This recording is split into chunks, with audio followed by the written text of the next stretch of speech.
இப்பொழுது கன்னிப்பூ சாகுபடியில் கையாள வேண்டிய அறுவடை கால நுட்பங்கள். அகஸ்தீஸ்வரம் வட்டார வேளாண்மை அலுவலர் எம் ரக்ஷனா அவர்கள் பங்கேற்கும் நேர்முகம் கேட்கலாம்.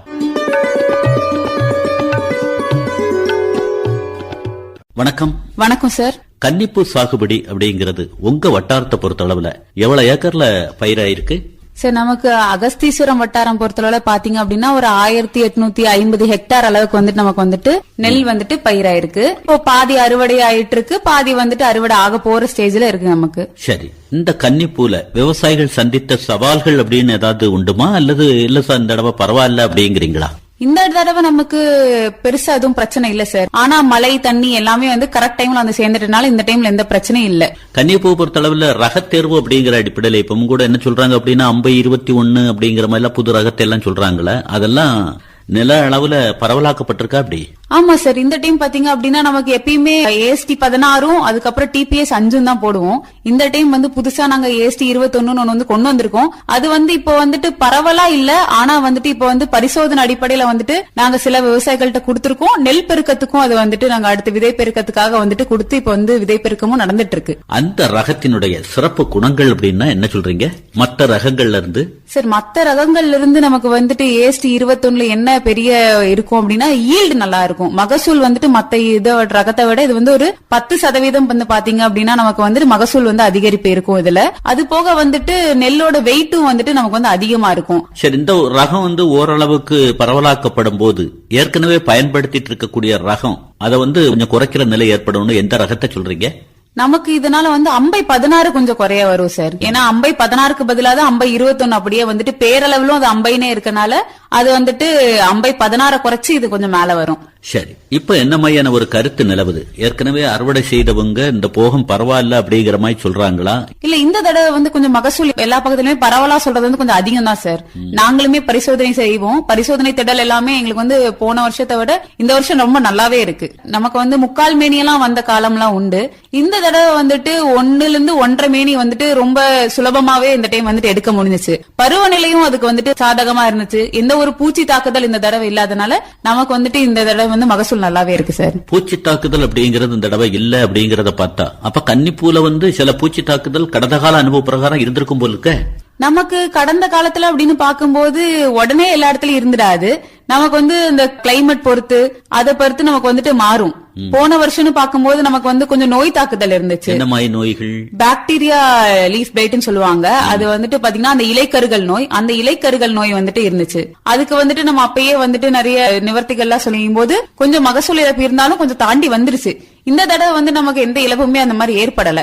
அறுவடை அப்படிங்கிற நிலை இருந்தாலும் கூட நிறைய பகுதிகளில் இன்னும் பால் கட்டும் பருவத்தில் ஒரு சில பகுதிகளில் இருக்கு, ஒரு சில பகுதிகளில் பொலி வந்து அறுவடைக்கு தயாராகக்கூடிய நிலையில இருக்குது. அந்த விவசாயிகளுக்கு இந்த நிகழ்ச்சி வாயிலா நெல் விரயம் இல்லாம எடுக்கிற மாதிரி களத்து மேட்டுல என்ன மாதிரியான ஒரு அறுவடை கால நுட்பங்களை கையாளலான்னு ஆலோசனை கொடுக்குறீங்க? சார், நமக்கு வந்து இப்போ பொதி பருவத்திலையும் இருக்கு, பால் கட்டுற பருவத்துல இருக்கு. அப்படி இருக்கப்போ நம்ம என்ன பண்ணுவோம் அப்படின்னா கதிர்நாவாய் பூச்சி வந்து தாக்கிடக்கூடாது. நமக்கு இந்த கதிர்நாவாய் பூச்சி தாக்காம இருக்கணும். இல்ல தாக்கி இருக்கு அப்படிங்கிற பட்சத்துல என்ன பண்ணலாம் அப்படின்னா நமக்கு வந்துட்டு மேலத்தியான் வந்துட்டு நம்ம வந்துட்டு ஸ்ப்ரே மூலியமா கொடுக்கலாங்க. மருந்து பரிந்துரை அப்படிங்கிற அடிப்படைக்கு போறதுக்கு முன்னாடி அதனுடைய அறிகுறிகள் அது எந்த பகுதியில தாக்கும், என்ன மாதிரியான ஒரு நிலைய அவங்க பாக்குறதன் வழி விழிப்பாய்க்கலாங்கிறீங்க? நமக்கு வந்து நெல் மணிகள் மேல வந்து பூச்சிகள் உட்கார்ந்துருக்கும் சார். அது கருப்பு கலர்ல சின்ன சின்னதா ஒரு பூச்சிகள், அந்த பூச்சியை வச்சு நம்ம தெரிஞ்சுக்கலாம். உடனே அது அதிகப்படியா இருக்காது, நமக்கு வந்து மகசூல் இழப்பு இருக்காது. இருந்தாலும் வந்துட்டு கொஞ்சமா திடீர்னு வந்து கடைசியா அறுவடை பண்றவங்க அந்த மாதிரி இருக்கவங்க கிட்ட தான் வந்துட்டு எல்லா பூச்சியும் போய் அங்க உட்கார்ந்துற சூழ்நிலை ஏற்படும். அதனால அவங்க மட்டும் இந்த மேலத்தியானுக்கு போய்க்கிறது வந்து நல்லது. மேலத்தியான் பொறுத்த வரைக்கும் நமக்கு வந்து உணவு தானியங்களாவே இருந்தாலுமே எந்த பிரச்சனையும் இல்லாத ஒரு கெமிக்கல் தான். வீரியம் இல்லங்கிறீங்க. மனிதர்களுக்கு பாதிப்பு இல்லாத ஒரு கெமிக்கல் தாங்க அது. ஒரு புறவுன்னு எடுத்துக்கும் போது ஒருத்தங்க வந்து பிந்தி நட்டு ஒருத்தங்க முந்தி நடும்போது இயந்திரங்கள் பயன்படுத்த முடியாது.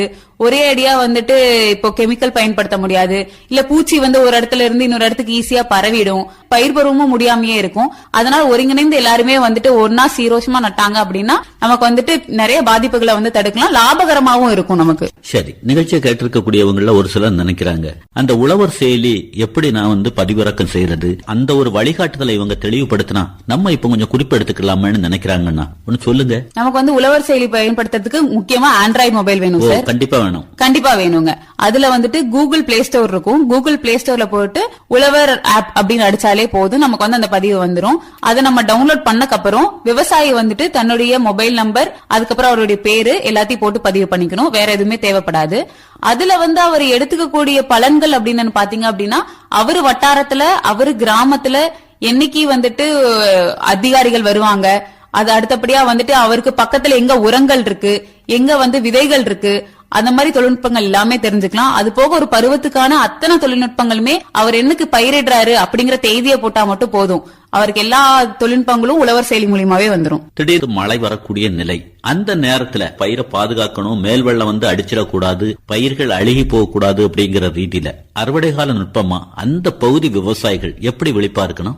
இந்த மாதிரி சமயத்துல நமக்கு வந்து பாத்தீங்க அப்படின்னா அறுவடை ஆயிடுச்சு அப்படின்னா வந்துட்டு அவங்க வந்துட்டு குடோன்ல கொண்டு போய் வச்சிடுவாங்க. அதனால எந்த விதமான பிரச்சனையும் இருக்காது. நமக்கு வந்து குடோன்ல வந்து ஈரப்பதம் மட்டும் கூடிரும். அப்ப என்ன பண்ணணும் அப்படின்னா, ஈரப்பதத்திலிருந்து நம்ம வந்து தப்பிக்கிறதுக்காக நம்ம செவுரு விட்டு வந்து கொஞ்சம் தள்ளி வைக்கணும் மூட்டைகளை. இது அறுவடைக்கு பின்னால நான் என்ன கேக்குறேன் அப்படின்னா, பயிரேர் இருக்கு, திடீர்னு தொடர் 2 நாள் 3 நாட்கள் மழை வருது, பயிர் சாஞ்சி முளைச்சிடக்கூடாத நிலத்திலேயே அதுக்கு என்ன வழிகாட்டு? சார், நமக்கு வந்து இதுக்கு ஒரே ஒரு வழி வந்துட்டு நீரை வந்து உடனே வடிகால் வச்சு வடிச்சு விடுறது மட்டும்தான் ஒரே வழி. நமக்கு அது போக வந்துட்டு நம்ம மலையில இருந்து கடைசி நேரத்துல சாஞ்சிட்டு அப்படின்னா நம்மளால வேற எதுவுமே பண்ண முடியாதுங்க. விழிப்பா இருக்கணும், அது ஒண்ணுதான் வழி. நமக்கு வந்து 80% காஞ்சிருக்கும் போதே வைக்கோலுக்காக எந்த விதத்திலயும் நம்ம வந்து வெயிட் பண்ணாம முதல் பருவத்துல, கன்னிப்பு பருவத்துல வந்து நம்ம அறுவடைக்கு போயிடணும். ஏன்னா கன்னிப்பு பருவம் எப்பவுமே வந்து மலையில மாட்டிக்கக்கூடிய ஒரு பருவம். அதனால வந்துட்டு நம்ம நல்லா இருக்கும் போதே வந்துட்டு நம்ம வந்து அறுவடை பண்ணிடுறதுதான் நமக்கு நல்லது. இயந்திர பயன்படுத்தல் எந்த அளவுல விவசாயிகள் ஒரு துரிதமான வேளாண் பிணைக்கு வித்துட்டு இருக்கு அப்படின்னு சொல்றீங்க?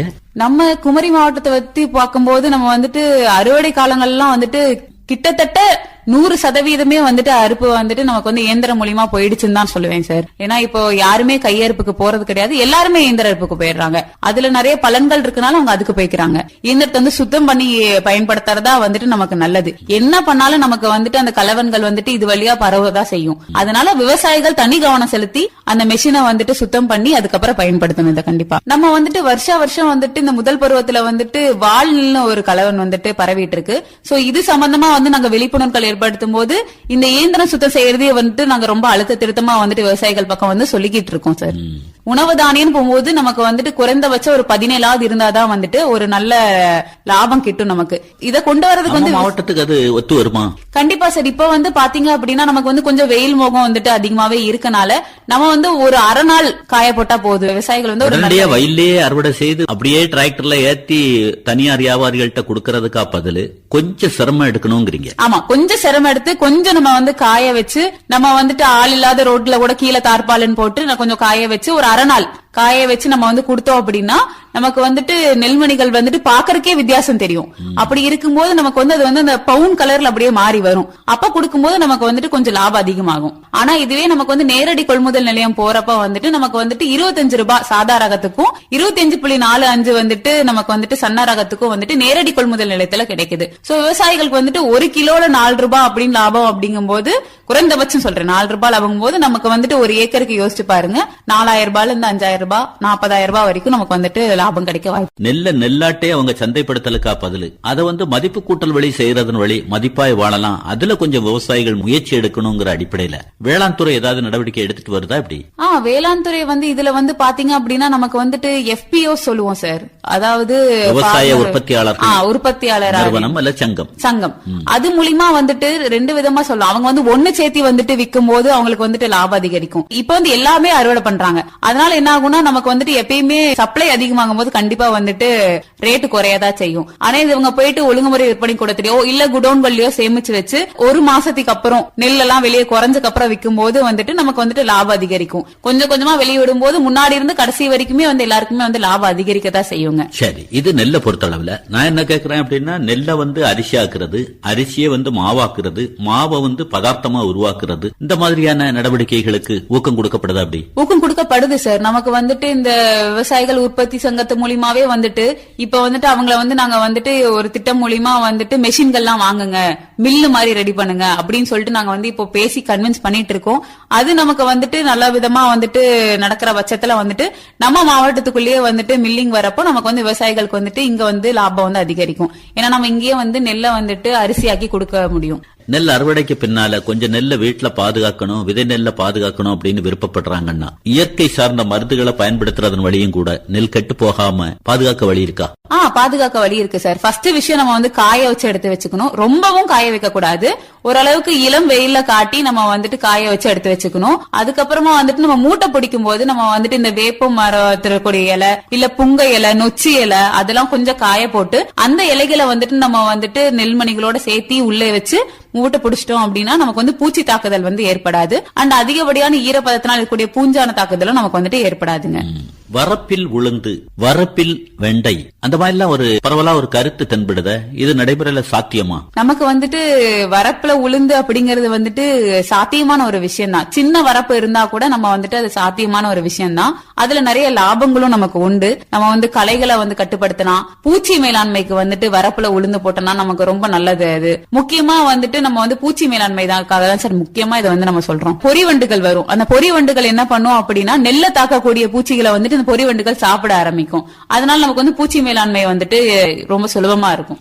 அடுத்த கும்பப்பூக்கு தயாராகக்கூடிய விவசாயிகளுக்கு என்ன ஆலோசனை கொடுக்கறீங்க? இன்ன ரகத்தை தேர்வு செய்யுங்க, கலவன் இல்லாம பாத்துக்கிடுங்க அப்படிங்கிற அடிப்படையில என்ன உத்வேகமான கருத்தை உதிர்க்கிறீங்க?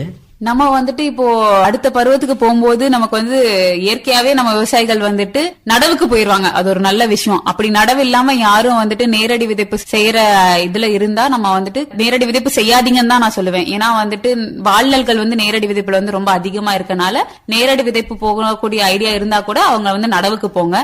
ரெண்டாவது நமக்கு ரகம்னு பார்க்கும்போது TPS 3 அதுக்கு அடுத்தபடியா CR 1009 சப்பன், அதாவது பொன்மணி நீங்க லோக்கலா சொல்லுவாங்க. பொன்மணி எங்கள் கண்மணி அந்த மாதிரி சொல்லுவாங்க. அந்த ரெண்டு ரகத்துக்கு தான் போவாங்க நமக்கு மெயினா. அந்த ரெண்டு ரகம் தான் நமக்கு வந்து விதைகள்லாம் விரிவாக்க மையங்கள்ல இருப்பு. ஆமா சார், எல்லா விரிவாக்க மையத்திலுமே இப்ப வந்துட்டு நெல் விதைகள் வந்து இருக்கதா செய்யுது. நம்ம ஆல்ரெடி ஒரு ரவுண்ட் வந்து கொடுத்து கூட முடிச்சாச்சு. இனிமேவும் இருக்கதா செய்யுது. வேணுங்கிற விவசாயிகள் போய் பயன்பட்டு இருக்கலாம். அதுல இந்த வட்டாரத்துல பணிக்கு வந்து எவ்வளவு நாட்கள் ஆகுது? 3 வருஷம் ஆச்சு சார். 3 ஆண்டுகள்ல இளைஞர்களை நான் வந்து நிறைய பாக்குறேன் வேளாண்மை பக்கம் வர்றத அப்படின்னு உங்களால் சொல்ல முடியுமா? முன்னாடி அந்த ஒரு பயம் இருந்துச்சு எனக்கு. நான் வந்துட்டு படிக்கிற போது வந்து அந்த பயம் இருந்துச்சு. ஆனா இங்க வந்து பாக்கும்போது நமக்கு வந்துட்டு 25 வயசுல இருந்து 35 வயசுக்குள்ள இருக்க விவசாயிகள் வந்துட்டு நான் கொஞ்சம் பேரை பார்க்க ஆரம்பிக்கிறேன். அதனால மூலியமா ஒரு நம்பிக்கை இருக்கு, இனிமேல் அது வந்து வரும் அப்படின்னு சொல்லிட்டு. இயந்திரமயமாதல் வந்ததும் கூட இளைஞர்கள் இந்த பக்கம் திரும்புறதுக்கு ஒரு காரணம்னு சொல்லலாமா? சொல்லலாம் சார். இயந்திரமயமாதல் மூலியமா ஃபர்ஸ்ட் விவசாயிகள் என்ன ஆகுனா இயந்திரத்தை வாங்கி இயந்திரத்தை பயன்படுத்துறதுக்கு ஈர்க்கப்படுறாங்க. அதுக்கப்புறம் வந்து இயந்திரத்தை பயன்படுத்துறது மூலியமா அதுக்கப்புறம் வந்து கொஞ்சம் விவசாயத்துல இறங்குறாங்க. அதுக்கப்புறம் வந்துட்டு அவங்க ஒருங்கிணைந்த பண்ணையம் கொண்டு போய் சில வந்துட்டு இனோவேட்டிவான தொழில்நுட்பங்கள்லாம் கொண்டு வந்து இப்ப வந்துட்டு இளைஞர்கள் வந்து நல்லாவே விவசாயம் செஞ்சுட்டு இருக்காங்க சார். உங்க அலைபேசி ஒன்னு சொல்லலாமா? ஏதாவது சந்தேகம் இருக்குது ஸ்ரீஸ்வரம் வட்டார விவசாயிகளுக்கு? கண்டிப்பா சார். என்னோட அலைபேசி எண் வந்துட்டு 8838425015. 8838425015. விவசாயிகள் அலுவலக நேரம் இல்ல சார். எங்களுக்கு 10 மணிக்கு அலுவலக ஆரம்பிது. காலையில 7 மணிக்கு கூப்பிட்டாலும் நாங்க வந்து விவசாயிகளை வந்துட்டு அவங்க திடல போய் பார்க்க தயாராதா சார் இருக்கும். ரொம்ப சந்தோஷமா இருக்கு. இவ்வளவு ஆர்வமா காலையில 7 மணிக்கு கூப்பிட்டாலும் கூட நான் கருத்து சொல்ல தயாரா இருக்கிறேன் அப்படிங்கிற மாதிரி கருத்தை சொல்லி எல்லாரையும் தட்டி எழுப்பியிருக்கீங்க. உங்களுக்கு குமரி பண்பலை சார்பாக மனமார்ந்த நன்றி. நன்றிகள் சார். இதுவரை கன்னிப்பூ சாகுபடியில் கையாள வேண்டிய அறுவடை கால நுட்பங்கள் அகஸ்தீஸ்வரம் வட்டார வேளாண்மை அலுவலர் எம் ரக்ஷனா அவர்கள் பங்கேற்ற நேர்முகம் கேட்டீர்கள். உடன் உரையாடியவர் தேரூர் சிவசுப்பிரமணியம்